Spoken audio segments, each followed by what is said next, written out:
Salut à tous, content de vous retrouver pour cette nouvelle vidéo pronostic. Elle sera consacrée évidemment à l'équipe de France qui va rencontrer la Hongrie. Avant de vous faire mon analyse et de vous donner mon pronostic sur ce match, je vous rappelle que si vous ne l'avez toujours pas fait, j'offre un accès gratuit à mon programme VIP de tipster professionnel jusqu'à la fin de l'Euro. Et pour en profiter, il vous suffit de cliquer sur le lien qui se trouve juste en dessous de cette vidéo ou alors sur l'image que vous trouverez en toute fin de vidéo. Ce programme s'appelle Tipster Premium. Alors j'en profite pour vous remercier d'être chaque jour plus nombreux à me suivre. J'essaie de vous donner à chaque fois des pronostics de qualité. Et si vous pouviez me laisser un petit like à chaque fois que je poste une vidéo, ça m'encouragerait évidemment à en faire davantage, non seulement pour l'Euro, mais pour le début des championnats dès le mois d'août prochain. L'analyse de Hongrie-France, c'est maintenant.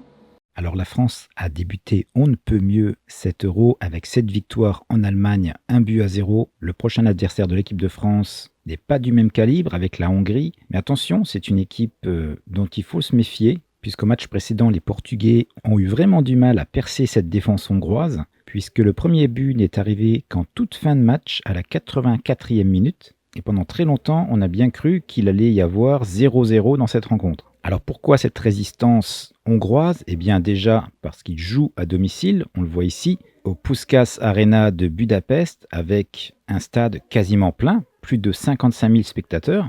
Et c'est exactement ce qui va se passer pour la rencontre face à la France. On a pu voir que lors du premier match, ça n'a pas trop dérouté les Français de jouer contre une équipe qui joue à domicile, puisque l'Allemagne jouait à Munich.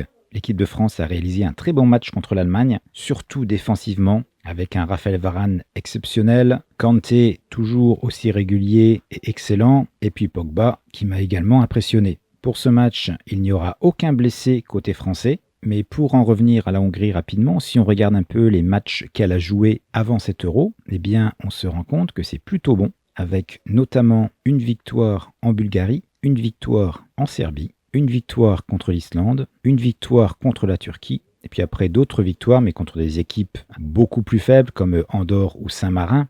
Il va donc falloir quand même se méfier de cette équipe. Maintenant, faut-il vraiment craindre la Hongrie? Je ne pense pas, la France est quand même bien au-dessus, et je la vois évidemment gagner. La cote de la victoire de la France est très basse, évidemment. Je l'ai ici à 1,33 sur Pinacle.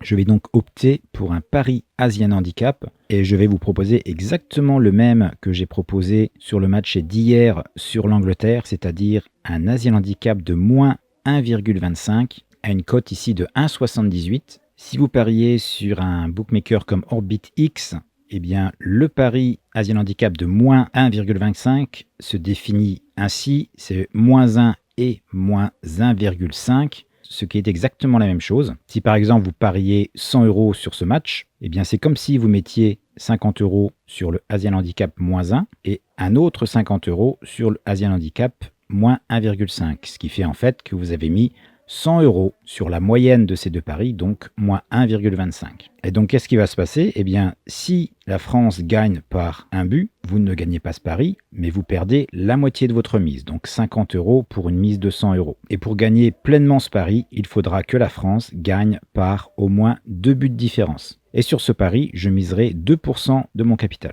Alors comme d'habitude, je vous invite à me laisser votre pronostic sur ce match de l'équipe de France ou sur les autres matchs du jour en commentaire. Je vous donnerai mon avis et ferai en sorte de répondre à tous les commentaires personnellement. En ce qui me concerne, je vous retrouve dans quelques heures pour 2 autres matchs. Ce sera pour lundi avec le dernier match du groupe pour Ukraine-Autriche et Russie-Danemark. Bon pari à tous et à bientôt.